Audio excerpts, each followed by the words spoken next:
Well, plenty more to say about the debate. Joining me now is Nikki Beaver, National Political Director at the National Federation of Republican Women. She joins me from Washington, and also we have Hillary Rosen, a Democratic political analyst, joining us from Miami. Thank you to both of us for joining us here on BBC News. Nikki, I think perhaps if I could start with you and ask, a lot of people have preconceptions about Donald Trump and think they know what they're going to hear. What did you think of your candidate's performance last night? Was there anything unexpected in the way he dealt with Kamala Harris?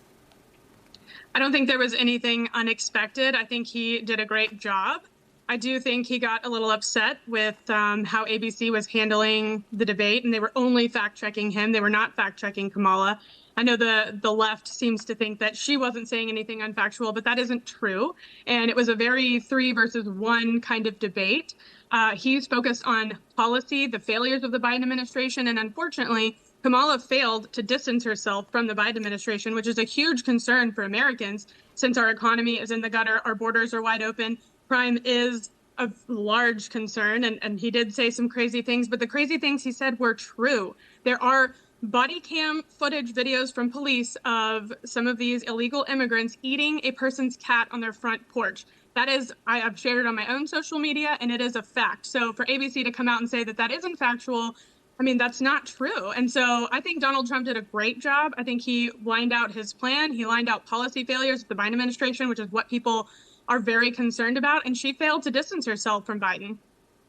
Hillary Rosen, your performance from Kamala Harris, what was your take on how she managed to deal with Donald Trump in this debate? Because a lot of people going into it felt one of the criticisms of Kamala Harris is we didn't know enough about her. Do you think people, after an hour and a half, what did they learn about your candidate?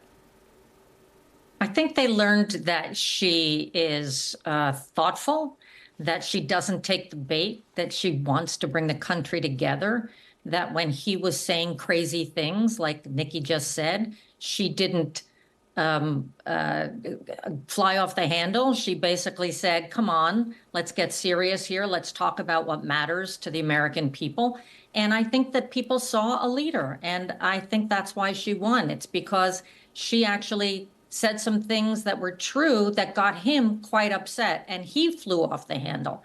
And I think that people are just kind of tired of that behavior. And do you think that was her sort of tactic? Because one of the criticisms of people is that they watched the debate and there wasn't so much policy talk, but there was, she would put something forward and almost bait him, and Donald Trump rose to the bait. But does that tell us much about what she will actually do if she gains the nomination, if she becomes president? Actually, I think she talked about policy a lot. I think she talked about small business assistance. She talked about maintaining health care support. She talked about housing affordability. And importantly, she talked a lot about women's reproductive health. Abortion is a very serious issue in the United States since Donald Trump's Supreme Court took away that right from American women, a right that women have had for 50 years. And he bragged about it last night. I don't think his debate preparers suggested that he brag about taking away women's rights last night. But that's what ended up happening. And I think she nailed him on it. And I think it's a powerful, powerful issue for women in this country. I mean, Nikki, how much preparation do you think Donald Trump, he's obviously a very seasoned debater. He's gone up against Biden many times. How much preparation do you think that he did, and how he coped with a very different debate with Kamala? His preparation was very deep and wide, and a lot of his preparation is out with the voters at his rallies, speaking to them. He's speaking to them one-on-one. He's going where most Republicans have never been. And for Kamala to sit up there and, you know, talk about all these nice things and tell stories, she did not cover the policy that she needed to cover. People wanted to know what her policy was going to be. Is there going to be any change? And from what I hear, there is not going to be any change. From her website, there is not going to be any change. She is running the same exact Biden policies that are failing our country. Our borders are wide open. Our women do not feel safe. And I am very confused at why Americans think this election is about abortion when the world is on fire. This election is not about abortion, and he has said multiple times he is not going to do a federal abortion ban. It is back to the states, which is where it should be. Abortion is still legal in many states. It's not like nobody can go out and get an abortion, but this election is not about abortion. This election is about women not being able to buy groceries for their family. It's about women not being able to go out on a run and feel safe and not be murdered like many women have been. Kamala did nothing but cackle, and it did not change women's view on her. Anybody that she was trying to sway to show that she's a leader, she failed. She's not a leader. She's not a leader. She can't go and talk to Putin and get any deals done. She did not impress me. She did not impress any of the women that I know. And we need a real leader. The world's on fire. We need to stop World War III. We need to end the war in Ukraine and Russia. We need to end the war with Israel and Hamas. It needs to be done. And if she could do it, why isn't she doing it now? That is what really this debate came down to. Why is she not doing the things she's saying now when she is in office? She has run the United States into the ground over the last 3.5 years. Joe Biden's nowhere to be found.